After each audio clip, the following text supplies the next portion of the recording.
All right, welcome. This is Mr. Huff. Hope everyone is doing well. We're going to be talking today about Unit 5, Lesson 4, the Supreme Court and Religious Freedom. All right, here we go. The First Amendment to the Constitution protects freedom of expression and religion. Freedom of religion is stated before the rights to free speech, to bear arms, and even equal protection of the law. So, why do you think this amendment is so important? All right. We're going to learn about something called the Establishment Clause. Super important. I would definitely write that in my notes. Something called the Free Exercise Clause, also really important. Put that in your notes. And then we're also talking about this term parochial. So here we go. Early experience with the British monarchy and religious persecution caused the framers of the Constitution to separate religion, ideologies, and practices from the institution of government. For not following the Church of England, the colonists were considered traitors of the state and suffered at the hands of government. The Establishment Clause of the First Amendment created a separation of church and state in the United States. It guarantees limited government with respect to religious liberty and prevents the government from establishing laws favoring a particular religion. Now, when the colonists became colonists, when they left England, came to North America and settled in the colonies, they were leaving a place where there was government-sponsored religion. In England, there was an official church called the Church of England, and the head of the Church of England was the king. So that if you didn't support the church, then you didn't support the king. The religion and the politics, religion and the government were tied together as one. And so one of the things that they wanted to create whenever they came to the New World, and ultimately when they founded a new country, was they wanted a system where the government did not run the religion. Specifically, they didn't want the government to establish a religion, which is to use government funds essentially to sponsor a particular church. So they built into the First Amendment something called the Establishment Clause, which means that the government cannot establish a religion or establish a church, which means to support it with tax money. So that's what that Establishment Clause is that the government cannot establish a religion. You'll read a little more about this, 333 and 334, so be sure that you're doing that. Guys, remember, when you're going through these lessons, it's not just these slides. You've got to go back to the textbook and make sure you're reading those sections too. The separation of church and state is also an issue in the field of education.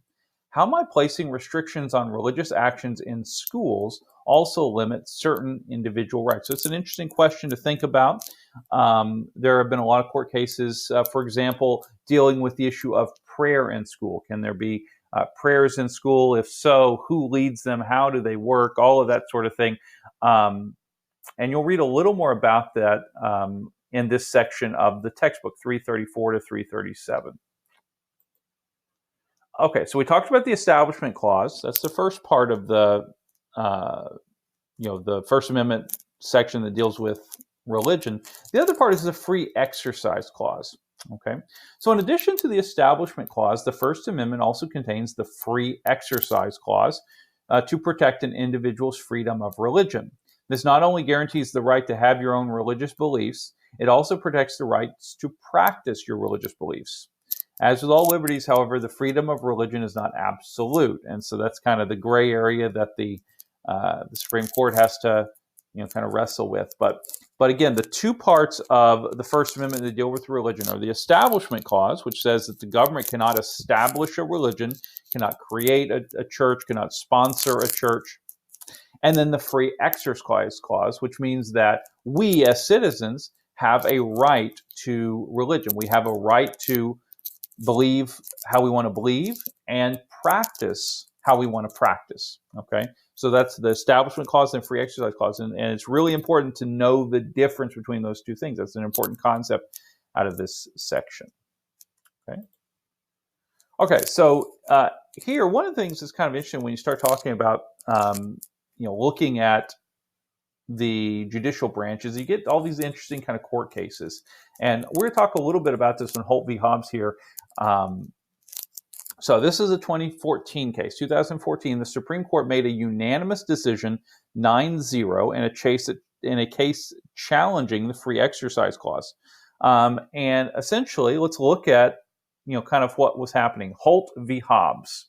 Okay, so there was this Arkansas inmate. He was in prison. His name was Gregory Holt, and he was a practicing Muslim.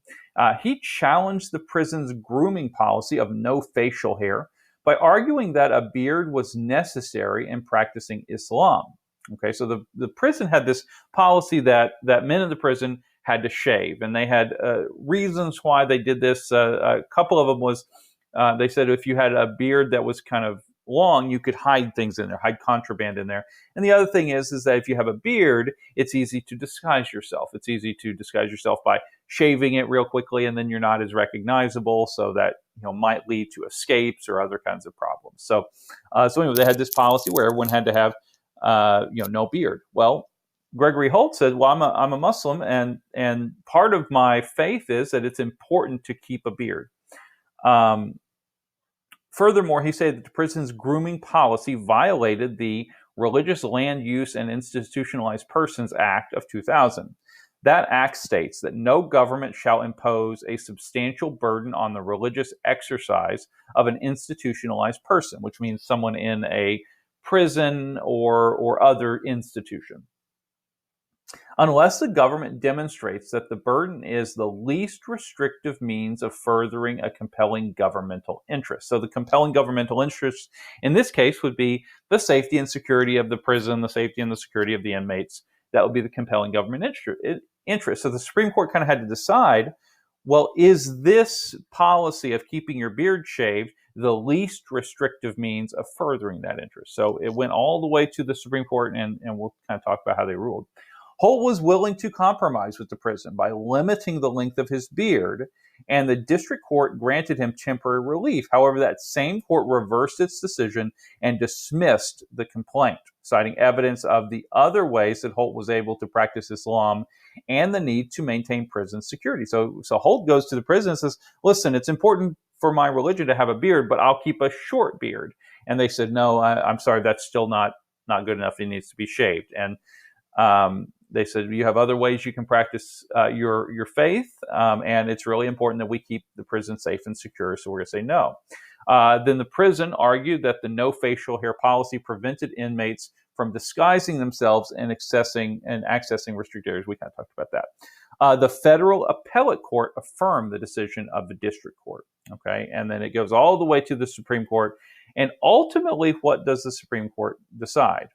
Well, the Supreme Court decides that actually Holt should be allowed to have his beard. He should be able to practice his faith. And it was a unanimous 9-0 decision. But you'll read a little more about that in this little section. So it's kind of an interesting case.